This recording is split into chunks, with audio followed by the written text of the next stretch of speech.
With that in mind, can we gameplay from the CCP point of view what they can do next? It seems that one thing that they seem to be trying to do, which makes sense, is broker deals with other trading blocs. Like they're talking to the EU, and so I think they've got the gross export to the US is something like 500 million, something like 500 billion.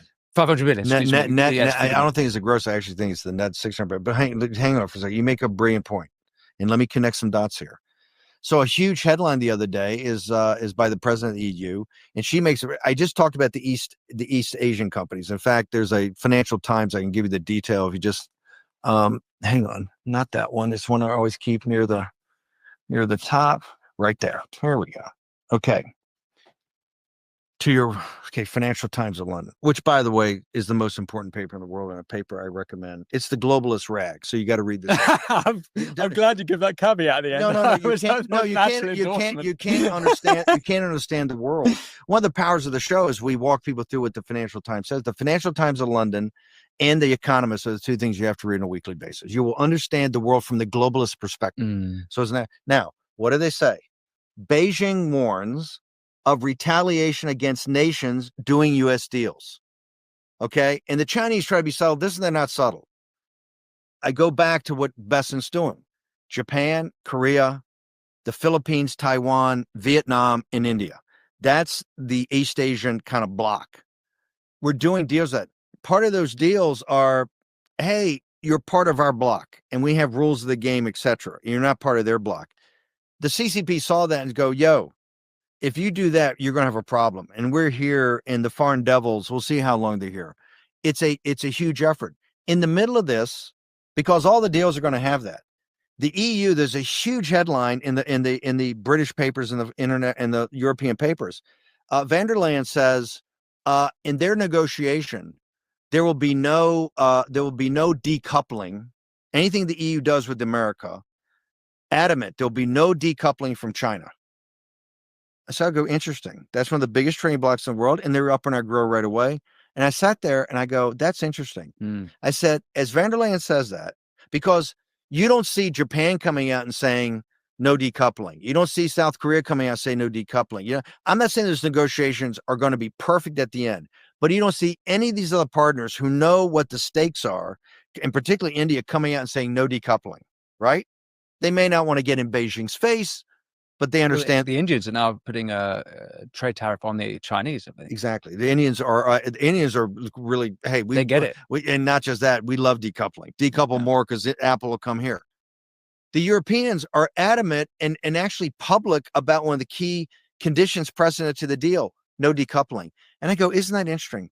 We have two carrier battle groups in the Red Sea to keep the sea lanes open for the Suez Canal for trading into Europe. In that two carrier battle groups, we have 24,000 American sailors. We just lost an F-16 the other day, rolled off the carrier deck. We're getting hit by the Houthis all the time.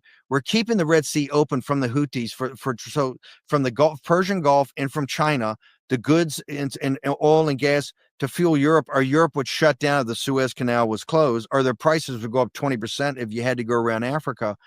And in that entire operation, we have one British destroyer from the Royal Navy, we have one French corvette, and we have one Italian frigate. It's to Van der Leyen and EU, go fuck yourself. We're keeping Europe so inflation won't explode. And this is what, when people talk about NATO and the anger of America to the European elites, this is a perfect example. We're engaged in an economic war with the Chinese Communist Party, an economic war that the elites in Europe and the elites in the United Kingdom have made as much money as the elites in the United States to the detriment of their people. And look in Germany, where they essentially, the German elites walked away from all those little middle industries that was the backbone of German precision engineering, walked away and let the Chinese take all the intellectual property, and now almost all that's made in China. They have fucked the German people, okay, in the deindustrialization of Germany. And they sit there and have the gall to say, oh, we're not going to decouple. Tell her to go fuck herself, okay? I've been one of the biggest voices, having been a former naval officer in a carrier battle group in that part of the world, to say we have to bring a carrier battle group home, and the Europeans have got to start taking their way. weight. China is a collective action problem in that sense. But it's not a collective action problem. That's the problem. The European Union is not with us on this. You're going to see they're going to try to weasel into a deal. The elites in Europe are totally bought off. Everybody that reads the paper, you understand, you think you're dealing with honest brokers. The party at Davos is, okay, Geneva, which is really the engine room of the United Nations. That's where World Health is. What you see in the United Nations in New York is all theater. That's performance art. The work of the United Nations is in Geneva.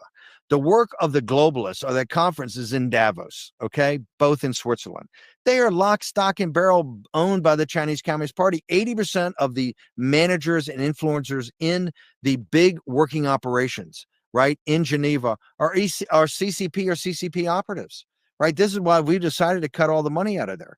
Davos is the same way. Davos go back to the third week of January in 2017. Okay, we're going to go back in time. In that week, there were two historic speeches given. On Wednesday, there was a speech given in Davos by a guy named President Xi. It's the only time he's ever been there to address the audience. He talked about the strategy of 2019. He talked about the network. He talked about essentially the end of the Westphalian system, the end of the nation state, that the future is going to be a series of networks. It was really one belt, one road. They would connect markets. They were going to resources to component manufacturers, to market, to final manufacturing in China, then back out. The world would live in peace on the new Chinese model. And that Chinese model was called a network. The network, was a network effect.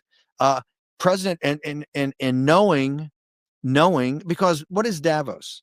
Davos is a collection of hedge fund managers and investment bankers and private equity and media and marketing companies and Booz Allen and McKinsey and every accounting firm and law firm. They're all in the same business. What's that business? The information business. They're all in the information business. This is the insiders. They all knew about the Uyghurs. They all knew about the Catholic Church being suppressed. They all knew about the evangelical Christians being tortured. They all knew about Falun Gong. They all knew about organ harvesting. Everything of the brutal dictatorship of the Chinese Communist Party is known by every fucker in this room. Okay? It's not private knowledge. And these are the best and the smartest people in the world. They gave that evil fuck a standing ovation. Right? He was Davos man. That is the program that Davos wanted. That's what Klaus Schwab wanted, the end of the nation state. 48 hours later in Washington, D.C., and that building that's about 500 yards from us, the Capitol, on the west side, President Trump stood up and gave the American carnage, gave his first inaugural address. He says, this stops here and now. And that was a throwdown to Xi. And I am so glad I was a tiny part of that. Yeah. That is the differentiation that we've had from that time. And you're either on their side or you're on the side of the populist nationalist movement throughout the world. And you can't be, there's no middle ground here. There's no middle ground. Look,